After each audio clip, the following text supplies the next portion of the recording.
அனுதின ஸ்தோத்திர பலிகள். பகுதி 73. என் பாத்திரத்தை நிரம்பி வழிய செய்கிறீர், உமக்கு ஸ்தோத்திரம்.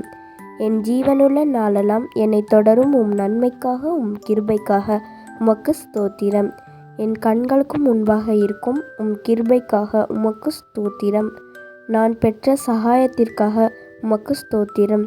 என் காலங்கள் உமது கரத்தில் இருப்பதற்காக உமக்கு ஸ்தோத்திரம். தீங்கு நாளில் என்னை உமது கூடார மறைவில் மறைத்திருப்பதற்காக உமக்கு ஸ்தோத்திரம். மனுஷனுடைய அகங்காரத்திற்கு உமது சமூகத்தின் மறைவில் என்னை மறைத்திருக்கிறதற்காக உமக்கு ஸ்தோத்திரம். என்னை விடுவிக்கிறவரே உமக்கு ஸ்தோத்திரம். நீர் என்னை குணமாக்கினீர், உமக்கு ஸ்தோத்திரம். என்னை உயிரோடு காத்தீர், உமக்கு ஸ்தோத்திரம். ஆமேன். கர்த்தருடைய ஆசீர்வாதம் உங்கள் மேல் இருப்பதாக. ஆமேன், ஆமேன்.